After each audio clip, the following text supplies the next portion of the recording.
आए देखो चैप्टर हमारा जो चला था mole concept, chapter number first mole concept, ठीक है वही चल रहा है हमारा। उसके अंदर मैंने कुछ हेडिंग है जो रख रखी है, इंपोर्टेंट हेडिंग है।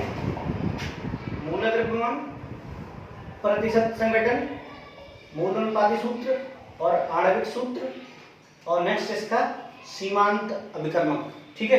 ये कुछ हेडिंग है इंपोर्टेंट है एकदम, तो ये करना बहुत जरूरी है, ठीक है। तो सबसे पहले जो उसकी फर्स्ट जो हेडिंग है वो तुम्हारी मोलर द्रव्यमान। फर्स्ट हेडिंग है तुम्हारी मोलर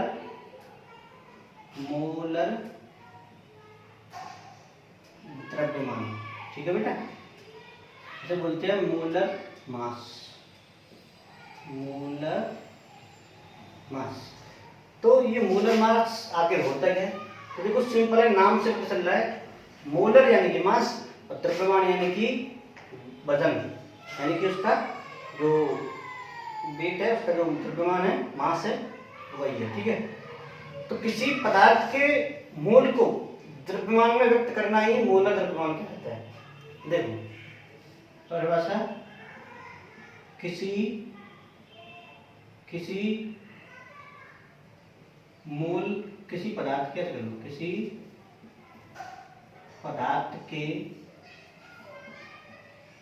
मोल में व्यक्त द्रव्यमान को मोलर द्रव्यमान कहते हैं।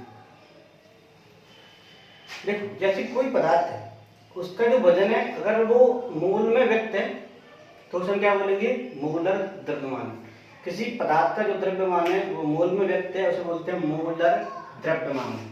देखो जैसे कि मान लो सोडियम है Na, तो इसका जैसे तुम्हें पता है मास इसका 23 होता है 23, लेकिन इसका मतलब ये है, समझ लो पहले, कि सोडियम के जो परमाणु है, सोडियम के जो परमाणु है वो 6.022 × 10⁻23 इतने सारे कण लिए जाएंगे सोडियम के, तब जाके उसका द्रव्यमान लगभग 23 ग्राम बैठेगा। कितना बैठेगा? 23 ग्राम।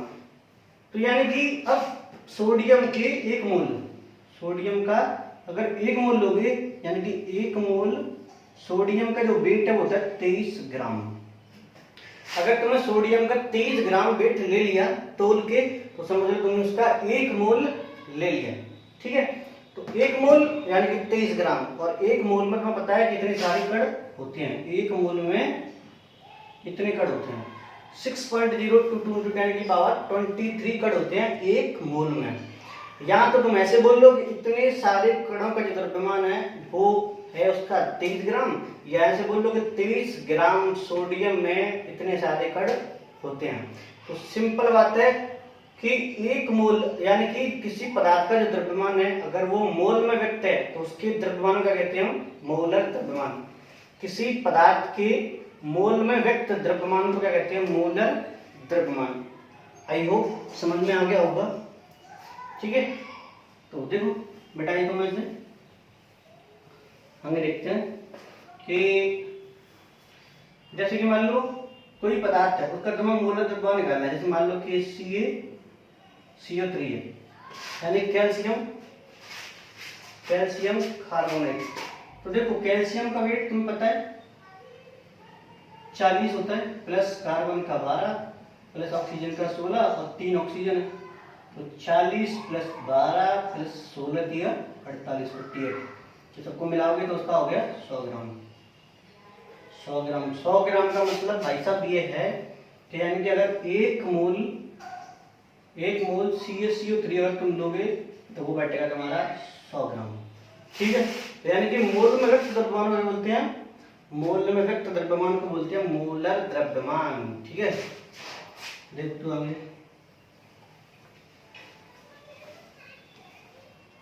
तुम लोग निकालना सीख लो और तुम्हें इनका निकाल के बताना है।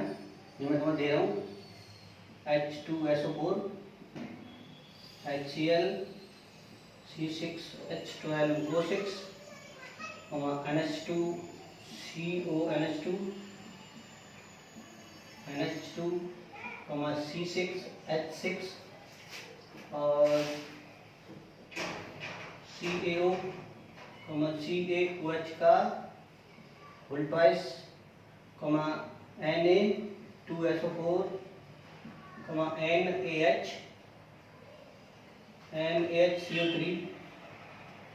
ठीक है, इन सबका वेट तुम्हें निकाल के मुझे बताना है और व्हाट्सएप पे मुझे मैसेज कर देना है सबका वेट। ठीक है, अभी मैं तुम्हें एक का निकाल के बता रहा हूँ H2SO4 का। जैसे H2SO4 है तो सिंपल है, हाइड्रोजन का वेट एक होता है और इसमें दो हाइड्रोजन है तो इंटू 2 प्लस सल्फर का होता है 32 प्लस ऑक्सीजन का 16 और इंटू इसमें 4 ऑक्सीजन है तो 4 से मैंने इंटू कर दिया तो ये 2 एकन 2 और ये 32 का 32 और 16 चौक 64। सबको जब ऐड करोगे तो ये बैठेगा तुम्हारा 98 ग्राम। ठीक है, 98 ग्राम। तो ऐसे ही सबका निकाल के तुम्हें बताना है कि इसका वेट ये है और इसका वेट ये है, इतने सारे तुम्हें यहाँ पे करने हैं। ठीक है, तो अगला है द्रव्यमान प्रतिशत संगठन। ठीक है, यहाँ से हम सेकंड हेडिंग ऐसे बोल सकते हैं, सेकंड वाली है प्रतिशत संगठन। तो प्रतिशत संगठन का मतलब है अगर कोई एक पदार्थ है, एक पदार्थ का द्रव्यमान इंटू 100 और बट्टे टोटल यौगिक का द्रव्यमान। तो देखो प्रतिशत संगठन का फॉर्मूला लिख लो पहले। प्रतिशत संगठन बराबर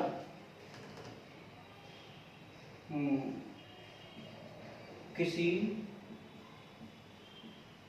घटक का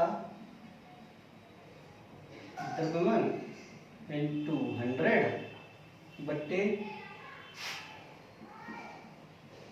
यौगिक का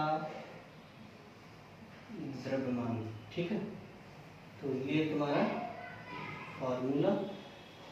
ठीक है, देखो तो हम क्या करते हैं इसे, इसमें से कुछ दिखा दो में करके। जैसे कि मान लो तुम्हारा H2SO4 है, इसका वेट अभी हमने निकाला था 98 था, ये पूरे यौगिक का वेट है ना 98। अब तुमसे बोला मैंने कि इसमें हाइड्रोजन का परसेंटेज निकालो, यानी कि इसमें हाइड्रोजन कितने प्रतिशत है वो तुम्हें निकालना है। ठीक है, तो देखो किसी घटक का द्रव्यमान यानी कि हाइड्रोजन का द्रव्यमान निकालना है तो परसेंटेज बराबर पहले ये लिख लो तुम लोग, प्रतिशत संगठन बराबर, अब एक यौगिक हाइड्रोजन निकालना है तुम्हें तो हाइड्रोजन का तो एक होता है और इंटू में 2 हाइड्रोजन है तो इंटू 2 कर दिया बट्टे टोटल यौगिक का द्रव्यमान कितना है 98 और इंटू 100 तो फॉर्मूले में लगना ही लगना है। तो ये कितना हो गया देखो कि 2 इंटू 100 बट्टे 98। ठीक है, तो इन दोनों का इंटू हो जाएगा तुम्हारा, ये हो गया तुम्हारा 200 और ये हो गया तुम्हारा 98। अब तुम डिवाइड कर लो, उसमें कट भी जाएगा वैसे तो 2 से अगर तुम काट दोगे तो 49 और ये तुम्हारा 100। ठीक है, आई थिंक इससे यहाँ कटेगा नहीं, 200/49 जब डिवाइड करोगे तो उसका 2 पॉइंट के समथिंग कुछ आएगा तो 98/2 और 0 यहाँ पे 0 लगाना पड़ेगा तुम्हें और ये तुम्हारा हो गया 298 यानी कि 2.04 के समथिंग इसका वेट आ जाएगा। ठीक है, तो ये कैलकुलेशन है, सिंपल, कोई दिक्कत वाली बात नहीं है। जिसका पूछ रहा है ना वो, जिसका संगठन वो पूछना चाह रहा है, सवाल में देता है वो कौन सा संगठन निकालना है तुम्हें या किसकी परसेंटेज तुम्हें निकालनी है तो वो देता है। तो जिसकी परसेंटेज निकालनी है उसका द्रव्यमान लिख लो ऊपर और जितने उसके अणु हैं वो लिख लो, मतलब जितने उसके परमाणु, जैसे क्योंकि हाइड्रोजन है तो यहाँ पे हाइड्रोजन में 2 है ना तो मैंने हाइड्रोजन में ही लिख दिया, हाइड्रोजन 2 है तो 2 से मैंने इंटू कर दिया इंटू 100 तो फॉर्मूले में है ही पहले से और बच्चे टोटल यौगिक का द्रव्यमान, टोटल का कितना है 98 होकर के बाद फिर तो सीधा कैलकुलेशन है, कोई दिक्कत वाली बात नहीं है। ठीक है, तो ये तुम्हें ऐसे कर लेना है। ओके, तो आगे अगली हेडिंग में कराने वाला हूँ तुम्हें, देखो तो पहले के 1-2 एग्जाम्पल हैं वो तुम मुझे करके बताओगे। एग्जाम्पल नहीं मतलब क्वेश्चन दे रहा हूँ मैं तुम्हें, वो तुम करके मुझे बताना है कि इसका इतना होने वाला है। तो जैसे कि मान लो NaHCO3 में तुम्हें N का वेट बताना है और H2SO4 में S का वेट बताना है और NH2CONH2 में तुम्हें C का वेट बताना है। तो ये काम तुम्हें करके मुझे दिखाना है, व्हाट्सएप पे मुझे मैसेज कर देना, ठीक है।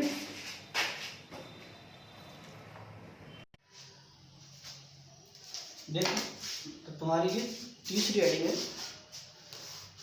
तीसरी हेडिंग कौन सी है? दो तो हेडिंग में करा चुका हूँ अब तक। तीसरी वाली तुम्हारी है ये, यानी कि मूलानुपाती सूत्र और आणविक सूत्र। तो इन्हें निकालने के लिए कुछ रूल की रिक्वायरमेंट होती है, जरूरत होती है कुछ रूल की। तो रूल देखो, पहली बात तो ये है कि मूलानुपाती सूत्र और आणविक सूत्र होते क्या हैं। मूलानुपाती सूत्र का मतलब होता है मूल सूत्र, यानी कि जिनसे मिलकर वो बना हुआ है। और अणु सूत्र का मतलब जो अणु उसका बनना है वो। जैसे कि मान लो अभी मैं तुम्हें दिखाई देता हूँ कि जैसे कि C12, चलो कोई और लेते हैं, एक मिनट रुको, मैं थोड़ा इंक डालूं उसमें, कम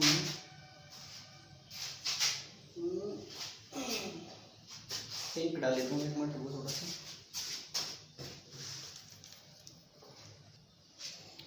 देख इंक डाल दिया मैंने, अब समझ लो पहले कि आखिर मूलानुपाती सूत्र और आणविक सूत्र होते क्या हैं।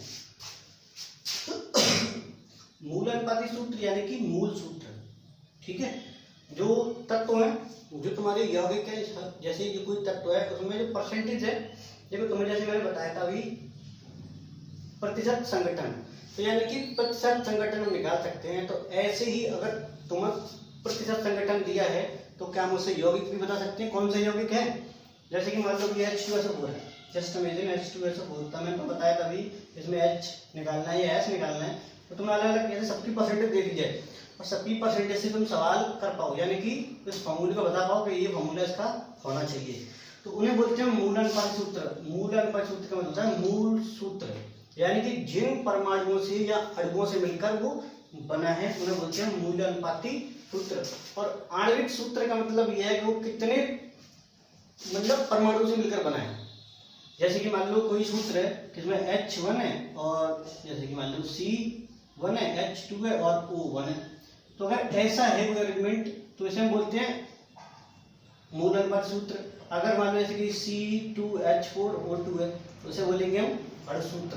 क्योंकि देखो ये दो, इनके दो परमाणुओं से मिलकर बना है, ये और ये दोनों से क्या मिलकर बना है, ये यौगिक। तो मूलानुपाती सूत्र तो ये रहे, और अणु सूत्र यानी कि जितने भी मूल अनुपात सूत्र से मिलकर बना है, जितने भी मूल अनुपात सूत्र से मिलकर बना है उसे बोलते हैं हम अणु सूत्र। अब उसमें कितने भी हो सकते हैं, चाहे दो मूलानुपाती सूत्र हो, चाहे तीन हो, चाहे चार हो, कितने भी हो, उनसे मिलकर जो बनना है उन्हें बोलते हैं हम अणु सूत्र, यानी कि अणुओं के बने सूत्र को बोलते हैं हम अणु सूत्र, ठीक है।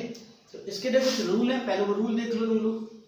सबसे पहले इसका जो फर्स्ट रूल है वो रूल ये है कि दिए गए संगठक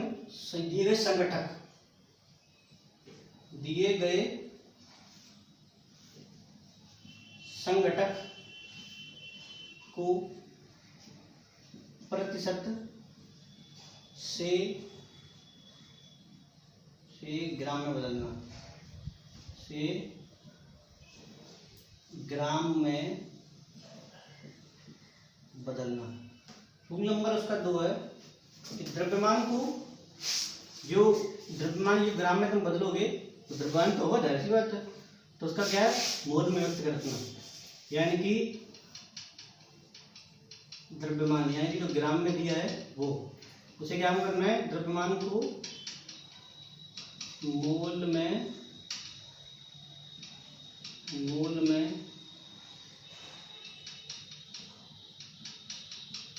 परिवर्तित करना। रूल नंबर 3 है इसका, जो दिए हुए मूल है ना, जो दिए हुए मूल है उनमें सबसे छोटी संख्या होगी उसे हम डिवाइड करते हैं सब में, यानी कि सबसे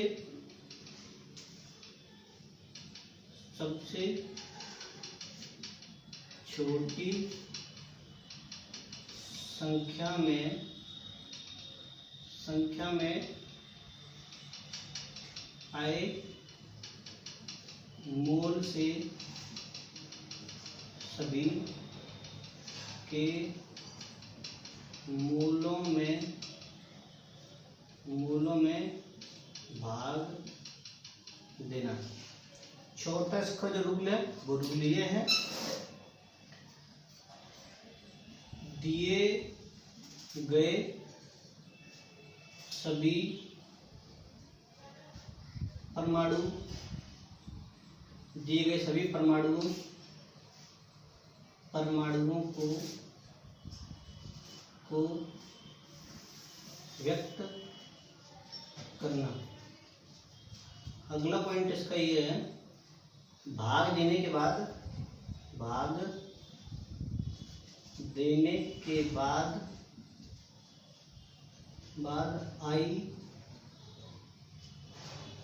आई संख्या को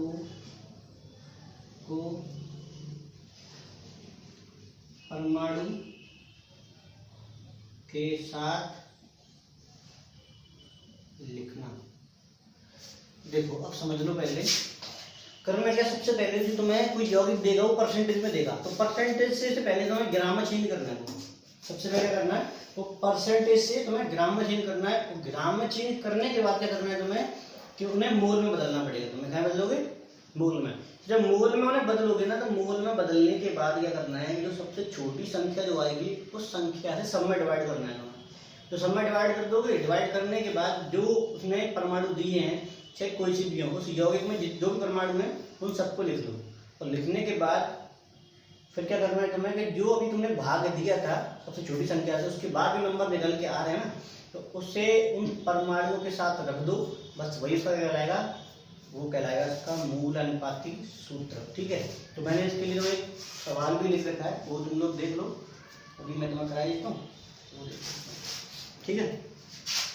तो रूल नंबर 30 के अकॉर्डिंग क्या करना है कि सबसे पहले जो परसेंटेज वाले जो दिए हैं उन्हें क्या बदलना है तुम्हें ग्राम में। तो पहली बात तो ये लिख लो पहले तुम लोग कि हाइड्रोजन दिया है उसमें 4.07%। उसके बाद उसके बाद तुम्हें दिया उसमें कार्बन दिया है 24.27%। उसके बाद तुम्हें दिया क्लोरीन। अब क्लोरीन जो दिया है वो दिया है 76.65, ठीक है, परसेंटेज। एक बार मैं वीडियो चेक कर लेता हूँ, कोई दिक्कत तो नहीं आ रही।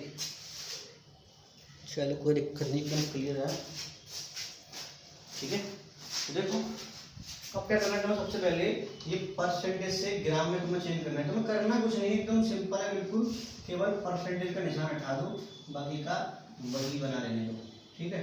तो 24.27 और परसेंटेज तो उठाना है, सॉरी, या लगाना है तुम्हें ग्राम। क्या लगाना है, ग्राम। अब इसे ऐसे कर लो 76.65 ग्राम, ठीक है। रूल नंबर 2 तुम्हारा ये कहता है कि जो सब है उनको क्या करना है, हमें मोल में परिवर्तित करना है। तो क्या करना है, मोल में डिवाइड करना है, ठीक है। तो देखो, तो मोल जो है, मोल तुम्हें पता है, तो बता चुका हूँ मैं, मोल बराबर होता है ग्राम में भार बट्टे अणुभार,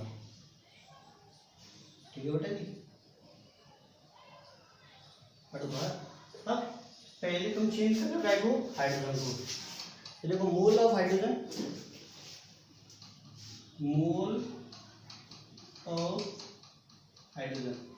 तो उसका जो वेट दिया है कितना दिया है, 44.07 दिया है।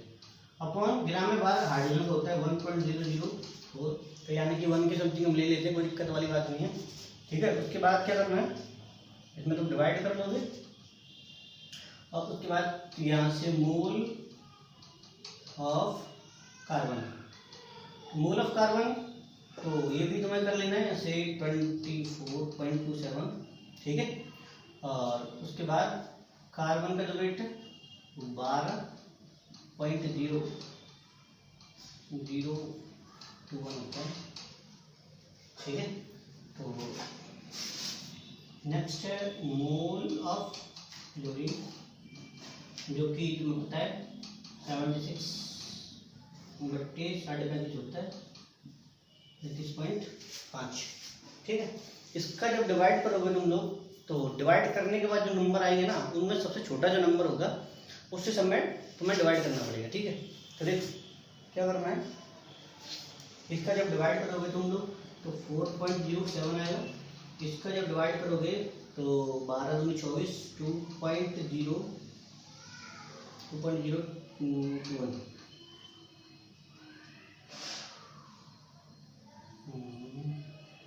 ठीक है, ओके। और इसका भी समथिंग ऐसे ही आएगा 2.021 समथिंग आएगा। तो सबसे छोटा जो नंबर है वो देखो, अभी ये दो नंबर एक जैसे आ रहे हैं, ये सबसे छोटे हैं कहीं, ये छोटे हैं और ये तो बड़ा है, तो इसे डिवाइड करना नहीं है। अगर ये दोनों भी सेम है, अगर इनमें से भी कोई छोटा आता है तो उससे डिवाइड करते हैं हम सब नंबर में। ठीक है, तो अभी ये है तो इनका डिवाइड हमें इसमें कर देना है। क्या करना है, नंबर रूल नंबर थर्ड में क्या करना है हमें, चलो तो मैं एक काम देता हूँ, पहले से मिटा देता हूँ वरना फिर नीचे हो जाएगा तो मैं दिखेगा नहीं। चलो तो उससे पहले मिटा लेता हूँ। उसके बाद यहाँ पे इसका ये रूल नंबर थर्ड के अकॉर्डिंग है। क्या करना है कि 4.07 में डिवाइड कर देना है 2.021 से, और फिर जो फर्स्ट वाला जो हाइड्रोजन वाला है वो है, और इसमें मैंने ये कार्बन वाले में अब डिवाइड करूँगा तो 2.021 और 2.021। अब कर रहा हूँ क्लोरीन वाले में तो 2.021 और 2.021। ठीक है, इसे जब डिवाइड करोगे तो लगभग 2 क्या आएगा और ये तो समथिंग 1 आई जाएगा। ठीक है, तो ये हो गया तुम्हारा रूल नंबर थर्ड। और रूल नंबर 4 के अकॉर्डिंग क्या करना है, तुम्हें सारे परमाणु लिख लेने हैं। तुम्हें रूल नंबर 4 के अकॉर्डिंग क्या करना है, तुम्हें सारे परमाणु लिख लेने हैं। जिनमें परमाणु कौन कौन से हैं, एक हाइड्रोजन है, एक कार्बन है और एक क्लोरीन है। ठीक है, अब जो नंबर दिए हैं वो नंबर तुम लिख लो। तो हाइड्रोजन का नंबर यहाँ पे 2 है, कार्बन तो 1 है, Cl का 1 है, इसका मतलब क्या हो गया H2Cl।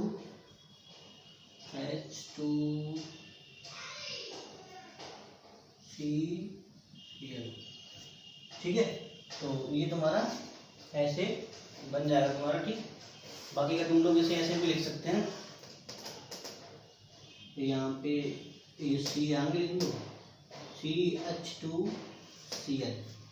ठीक है, तो इसे ऐसे लिख सकते हैं जो सही है, वैसे वो भी सही है, कोई दिक्कत वाली बात नहीं है। ठीक है बेटा, तो आगे करना है इनका तुम्हें वेट निकाल लेना इस वाली का। तो जब इनका वेट जब निकालोगे तो क्या आएगा, अब यहाँ तक तो समझ में आ गया होगा। इसे बोलेंगे मूल अनुपाती सूत्र, ये तुम्हारा हो गया मूल अनुपात सूत्र। अब मैं निकाल लूँ क्या, आणविक सूत्र। मूल अनुपात सूत्र से क्या निकालूँ मैं, आणविक सूत्र और मैं निकाल लूँ। ठीक है, तो आगे देखो क्या करना है, इधर मैं मिटाई तो इधर, और ये वाला जो सूत्र आया है मूल अनुपात सूत्र उसे मैं बना लेने देता हूँ। क्या करना है कि यहाँ पे लिखना है CH2Cl। ठीक है, ये मैं मिटा देता हूँ।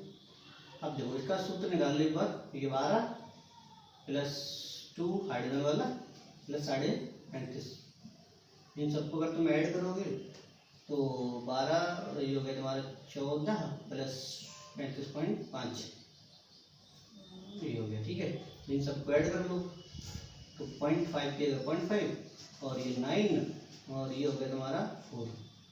ठीक है, 49। ओके बेटा जी, तो ये आ गया तुम्हारा। ठीक है, अब क्या निकालना है तुम्हें कि तुम्हें निकालना है अणु सूत्र। तो अणु सूत्र के लिए क्या करना है कि पहले जो मूलांक सूत्र है उसका वेट निकाल लेना है।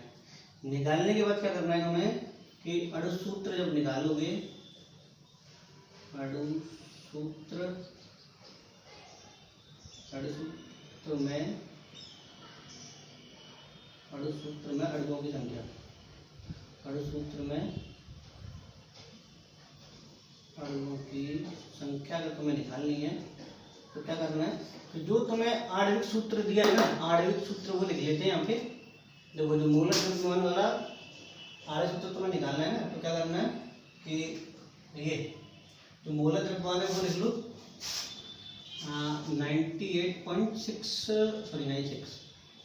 96 बट्टे जो ये आया है वो लिख लेते हैं यहाँ पे 59.5। ठीक है बेटा, क्या करना है कि इस सेक्शन में डिवाइड कर देना। जो डिवाइड कर दोगे तो आई थिंक 2 आएगा। ठीक है, तो ये 2 तुम्हारा आ चुका है।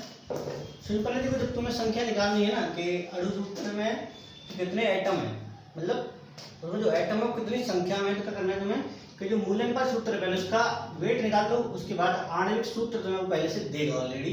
तो क्या करना है कि इसका इसमें डिवाइड कर देना है, यानी कि मूलक द्रव्यमान में जो दे रहा है उसका और मूलन पर सूत्र का जो वेट आया वो उन दोनों का डिवाइड कर देंगे। तो कितना आ गया तुम्हारे 2 आ गया, ये आ गया तुम्हारा 2।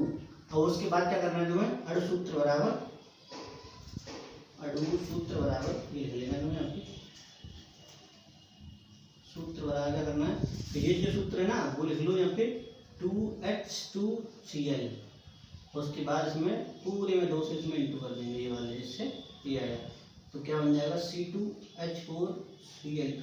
तो ये हो गया तुम्हारा अणु सूत्र। ठीक है, ये आ गया तुम्हारा अणु सूत्र और ये इसका मूलानुपाती सूत्र। आई थिंक समझ में आ गया होगा, कोई दिक्कत वाली बात नहीं है।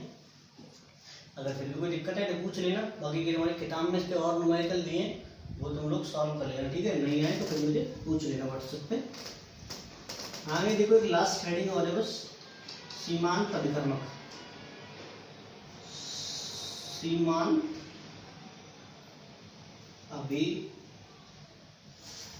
अभिकर्मक ही बोलते हैं इसे, अभिकारक भी ठीक है, अभिकर्मक।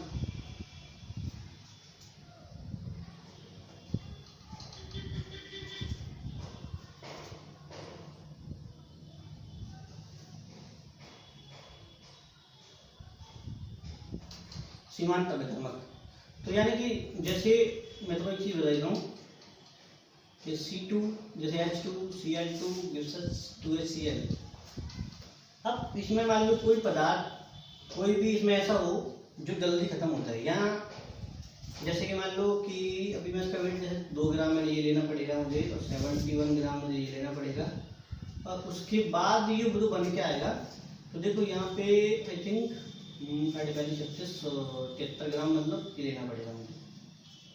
ठीक है, अगर मान लो कि मैंने कि यहाँ पे जो Cl है जो क्लोरीन है, मान लो मैंने यहाँ पे 65 ग्राम, चलो 60 ग्राम ले, 60 ग्राम ले लिया मैंने। ठीक है, अब 60 ग्राम जब लेंगे भैया तो जाहिर सी बात है कि 2 ग्राम हाइड्रोजन से अपक्रिया करने के लिए 71 ग्राम 71 ग्राम क्लोरीन चाहिए, लेकिन क्लोरीन लिए हमने 60 ग्राम और ये हमने लिया 2 ग्राम। ये तो पूरा है लेकिन यहाँ पे वेट कम है, जाहिर सी बात है जल्दी खत्म होगा कि नहीं होगा। तो जो जल्दी खत्म होता है उसे बोलते हैं अभिकर्मक, और ये शेष रह जाएगा, ये बच जाएगा और ये जल्दी खत्म हो जाएगा, क्योंकि चाहिए 71 ग्राम लेकिन लिए कितना 60 ग्राम। तो 60 ग्राम लेने की वजह से क्या होगा कि जल्दी खत्म हो जाता है, इसीलिए इसका नाम देते हैं सीमांत अभिकर्मक। ठीक है, क्या करना है इसकी परिभाषा थोड़ी लिख लो। अभिक्रिया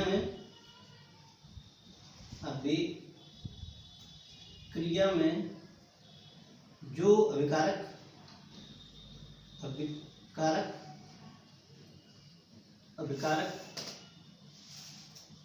जल्दी समाप्त हो जाता है सीमांत अभिकर्मक कहलाता है। सीमांत अभिकर्मक कहलाता है। ठीक है बेटा जी, यानी कि जो जल्दी खत्म हो जाता है उसे बोलते हैं हम सीमांत अभिकर्मक। तो अब आगे चर्चा हम कल करेंगे, फिलहाल इतना काफी आज के लिए, कल फिर मिलेंगे।